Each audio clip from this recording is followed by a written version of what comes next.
ऋषि मुनियों की पावन धरती, देश धर्म का नाता है। कहते सारे लोग यही हैं, गो हमारी माता है। जाग उठो ओ भारतवासी, जाग उठो ओ भारतवासी, गो पर छुरियां चलती हैं। बंद करो गो माँ की हत्या, सारी जनता कहती है। बंद करो गो माँ की हत्या, सारी जनता कहती है।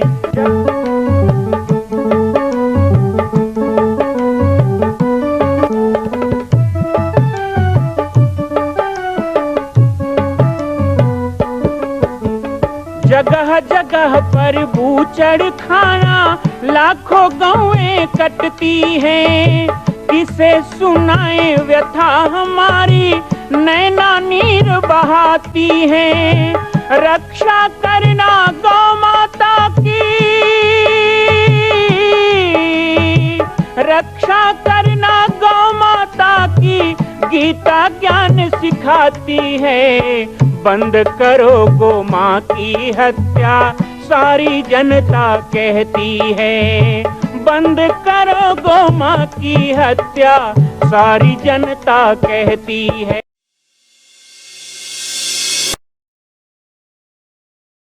जय श्री राम, जय गो माता, जय गोपाल। आज सर्वसिद्ध शक्तिपीठ श्री जामरी पाटेश्वर धाम से मुझे आप सबके सम्मुख कुछ विषय रखने के लिए आना पड़ा। जैसा कि आप सभी जानते हैं कि पूरे विश्व में भगवान राम के लाखों मंदिर हैं, पर छत्तीसगढ़ में जिसने जन्म लिया, ऐसी गौरवमयी छत्तीसगढ़ की बेटी माता कौशल्या का एक भी कोई विशाल मंदिर नहीं है। ये 15 वर्षों से श्री जामरी पाटेश्वर धाम, जिला बालोद, छत्तीसगढ़ में मां कौशल्या का मंदिर बन रहा है।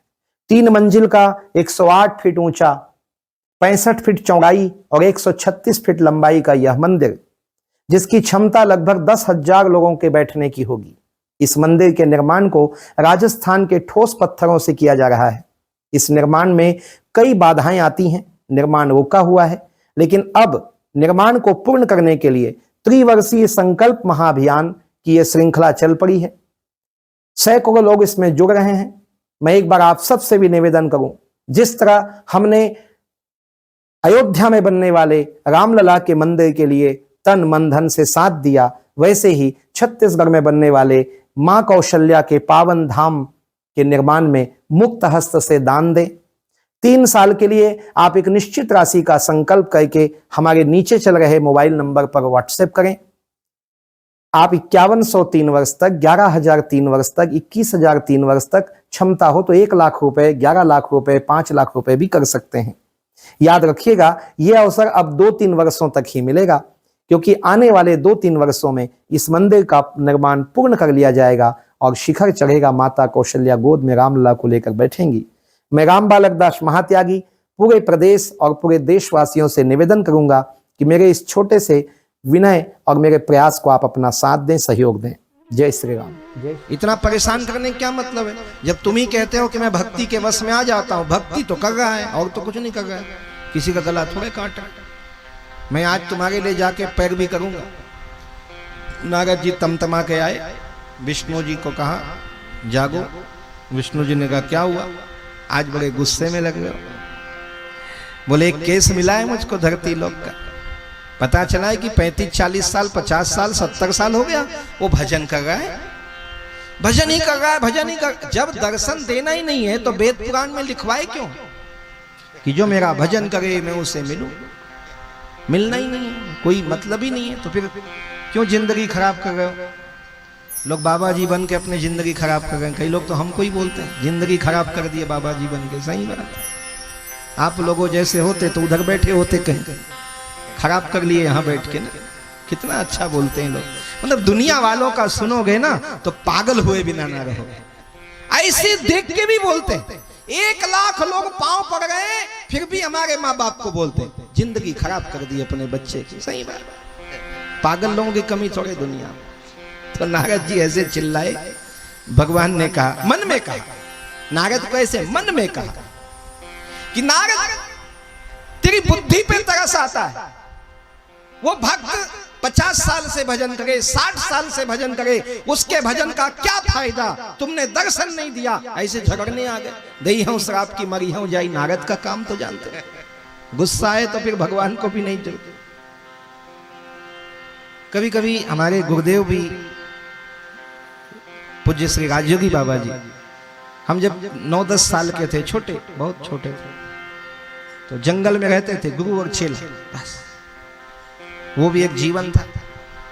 एक पेड़ के नीचे बदधुनी जल गई थी, मामला कुछ नहीं, जिसके घर में दरवाजा ही ना हो ताला कहां लगा, जिसके घर में सामान ही ना हो उसको चोरी का क्या डर।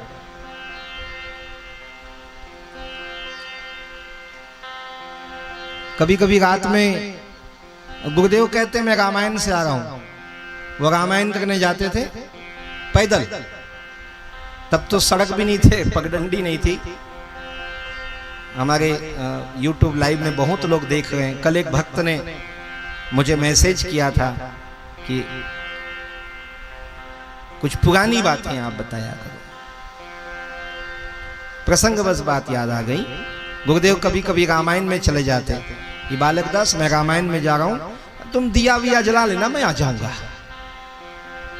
अब छोटे बच्चों के लिए दिया जलाना मतलब 5-6 बजे, और बड़े लोगों का 7 भी बज जाता है। तो ऐसा करके ना कभी कभी तो जयराम जी की 9 बजे रात को आते, तब तक तो हम सो गए होते थे।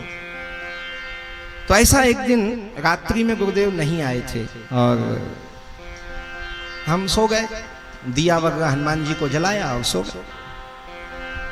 वैसे भी वहां कोई न बिजली न बत्ती, अंधेले में आदमी करेगा भी क्या जाग के। गुरुजी होते तो खंजरी बजते रहती थी, भजन होते रहता था, लेकिन गुरुजी नहीं थे तो सुनसान एक अकेला बालक 9 साल की उम्र। और कुछ लोग यहाँ बैठे हैं जो पाटेश्वर धाम देखे होंगे। अब तो सड़क बन गया, बिजली लग गया। आप कल्पना करो, आज से 38 साल पहले की बात मैं बता रहा हूँ, 36 साल पहले, तब वो घनघोर जंगल और कितना घना रहा होगा। तो ऐसे सो गए। अचानक मुझे लगा कि कोई मेरे अगल बगल सोया है, उसकी नाक बज रही है, घूर घूर हो रहा था, घूर घूर घूर घूर। लेकिन कितनों भी भजन करो भाई, छोटे बच्चा तो डर तो लगता है ना। तो हमने ऐसे चुपके से आंख निकाला, मुंडी निकाली और देखा तो धुनी की लपट जो हो गई थी, आग की लपट, उस आग की लपट में स्पष्ट मैंने देखा लगभग 15 से 20 फीट दूर पर वनराज बैठे हुए थे। 20 फीट दूरी रही होगी, ज्यादा नहीं। मैंने, अब वो मेरी स्थिति क्या थी पता नहीं, लेकिन मन में एक भाव था कि गुरुदेव कहते हैं कि ये नरसिंह हैं, ये भगवान के रूप हैं, तो शायद गुरुदेव नहीं आए हैं ना, इसलिए हमारी रक्षा करने के लिए यहाँ बैठे हैं। ऐसे चुपचाप हम आंख मूंद के सो गए। 15-20 मिनट नींद नहीं लगी। उसके बाद अब बच्चे थे तो बच्चे जैसा भाव मन में आया, खाएगा क्या आज ये? हमने कहा नहीं, हम मरे जैसे पड़े रहेंगे तो सुना है कि मरे को तो नहीं खाता ये। ऐसे सोचते करते सो गए। और जब नींद खुली ना तो गुरुदेव बैठा के खिचड़ी खिला रहे थे। शायद 10 बजे आए होंगे तो कुछ बनाया और अपने हाथों से खिला गए, सब बताया। तो गुरुदेव कहते थे कि देखो, जीवन में जब विसंगति आए तो उस समय नकारात्मक सोच मत रखना, बस भगवान का सोच रखना, ये उनका रूप है, ऐसा सोच लेना तो सारे संकट तुम्हारे दूर हो।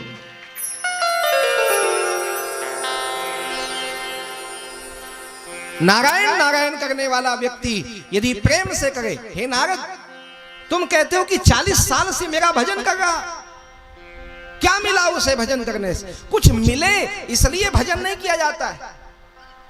वो इसलिए भजन, उसने शिकायत की, बोले ना मुझे शिकायत हुई, मेरे मन में शिकायत हुई। वो भजन कर रहा, आपने दर्शन ना दिया, दर्शन के लिए भजन कर रहा, उसे दर्शन देना आपका कर्म है। यदि आपका भजन करना उसका धर्म है तो उस भक्त को दर्शन देना आपका भी धर्म है भगवान, इसलिए उसे दर्शन क्यों नहीं देते हो?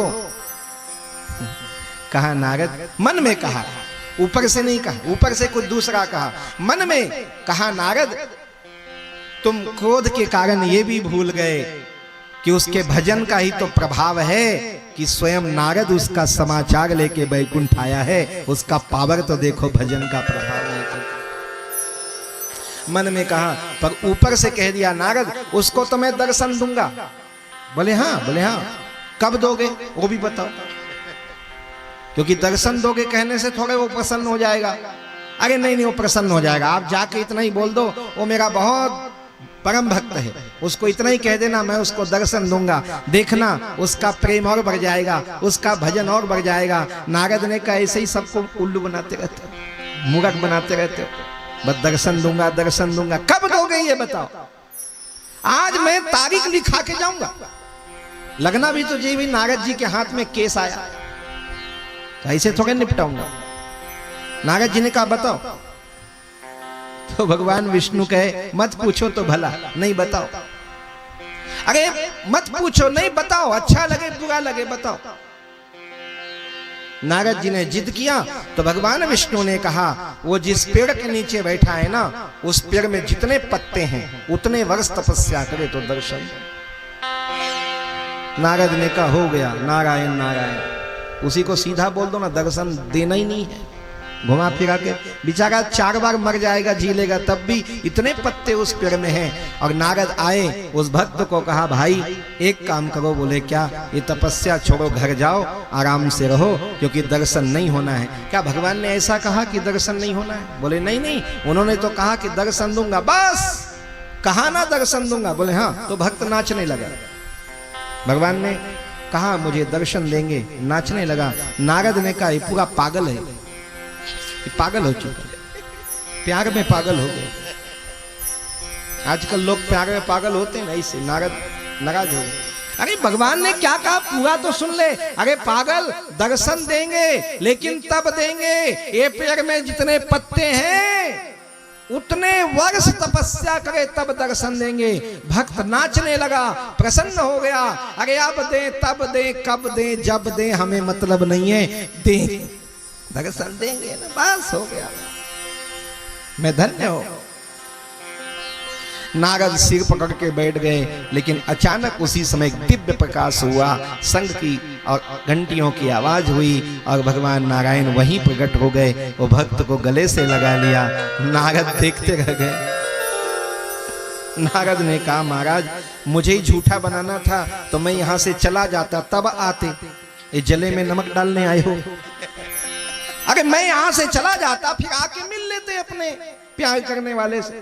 अभी तो बोले थे पेड़ में जितना पत्ता है उतने वर्ष तपस्या करे तो दर्शन दूंगा। अब मेरी बात झूठ कह के आपको क्या मिला? सब नाटक करते रहते हो, घुमाते रहते हो। भगवान ने कहा नारद एक बार पेड़ को तो देखो। जब नारद ने दृष्टि डाली तो पेड़ पे एक भी पत्ता नहीं था, पतझड़ हो गया था। एक भी तो पत्ता नहीं है, ये भी तो देख लेते कितना पत्ता है। जीवन एक जैसा नहीं होता। यदि हमें कोई हमें कहे कि जीवन की तेरी चढ़ाई है तो याद करना उस तरफ उतराई है। कोई कहे जीवन में तेरे संकट हैं तो याद रख लेना कि संकट के बाद अच्छा समय भी आने वाला है। भक्त तो इसी में प्रसन्न होता है।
मां कौशल्या का मंदिर बन रहा है, संकल्प हो चुका है, लेकिन आप अभी भी शांत बैठे हैं।